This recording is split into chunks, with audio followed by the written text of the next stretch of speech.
Alright, we have here the first example problem. A wood that is 120 inches in length, kono, is to be cut into two parts such that the ratio of the parts constitute the golden ratio.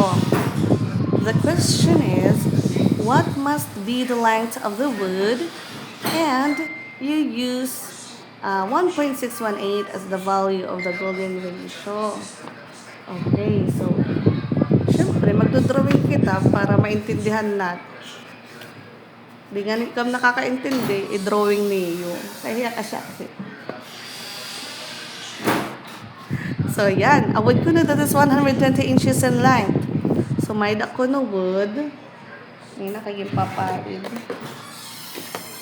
May da the wood nga 120 inches in length.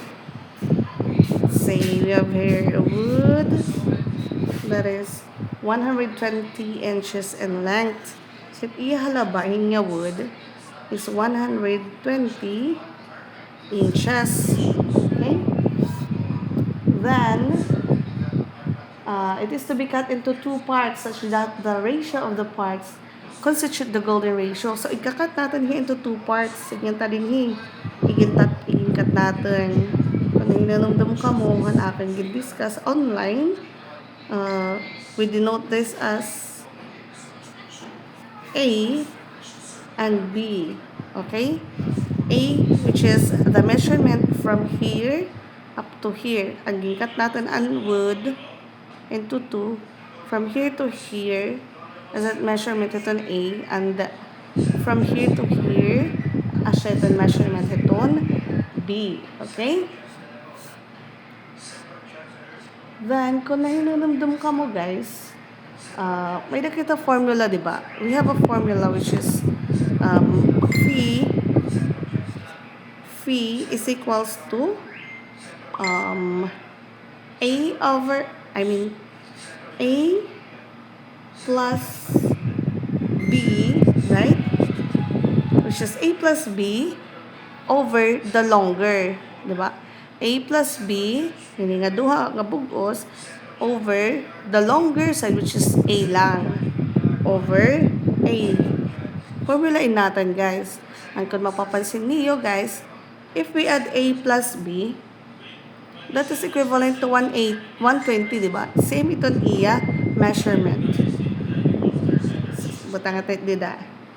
A plus B daw, didihitan atong drawing, is equals to 120 inches. So, may da nakita value, han? Yan hinga A plus B, right? Yan hinga A plus B, may nakita value.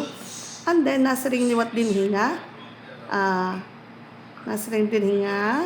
What must be the length of the wood? What must be the length of the wood? So, gintutuloy natin itong measurement, hiton A, and at the same time, hiton B.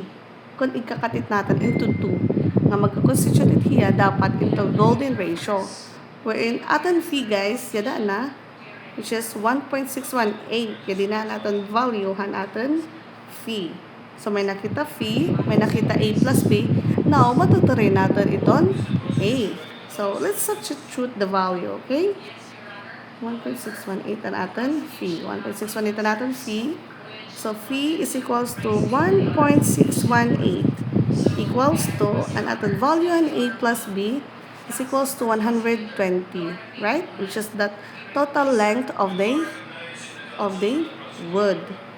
So, that is 120 over A. Now, let's do the cross multiply para makuha natin itong value itong A.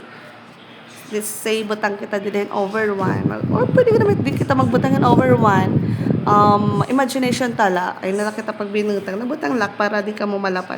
Nagko-cross multiply kita.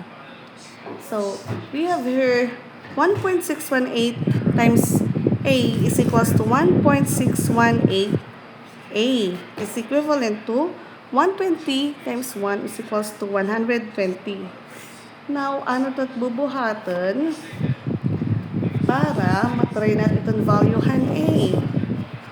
Okay, we're going to divide both sides by 1.61 8. Diba? Siya tad ginagawa. Magdi-divide kita both side by 1.618 para iniya makancel. Diliwat, syempre kaya nag-divide makita dili kaloyo, din magdi-divide liwat kita. 1.618. So may nakita, makuha natin ang valuehan A. A is equals to 120 over 1.618.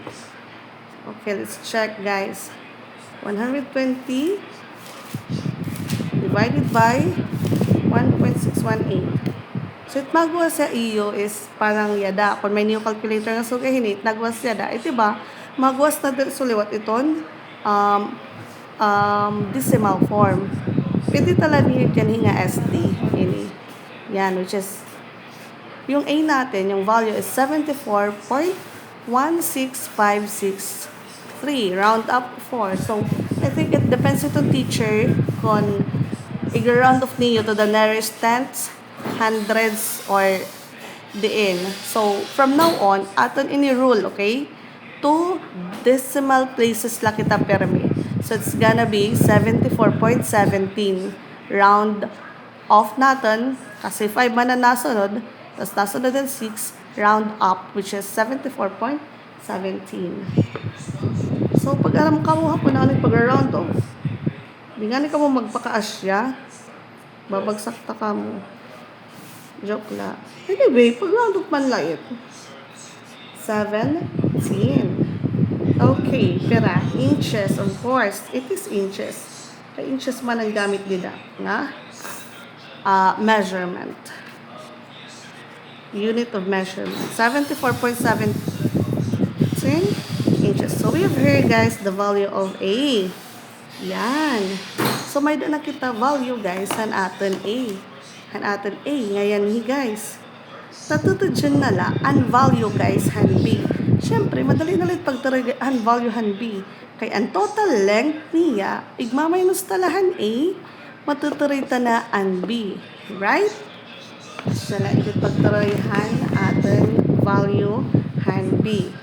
So, we have here B is equals to the total length minus ang aton nakuha nga A. Okay? So, B is equals to 120 inches. So, bisa na ganda niya isurat niya inches. Sorry, nagkamali na. Pero pwede na direct isurat. 120 minus 74.17. Therefore, B is equivalent to what? So, may nakita valuehan aton A, yada. Ididiretso ko nala. Pag pa-minus na laking 200, although it magos negative, pero asya nagait. Kung ano na lang niyo, that is positive. Para sa malagis, 125.83 magawas. 200 minus 74.17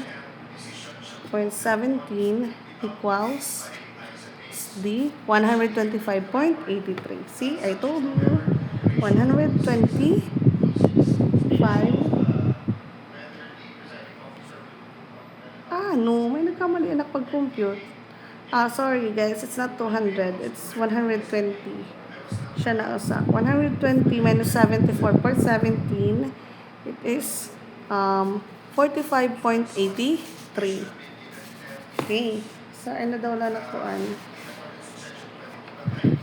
Nagkamali ako pag input hand calculator. Okay. So, 120 minus 74.17. So, the answer is 45.83. 45.83 inches. So, asyain na natin yung papanturing ang mga value. Ang aton A, 74.78 inches. Ang aton B is 45.83 inches.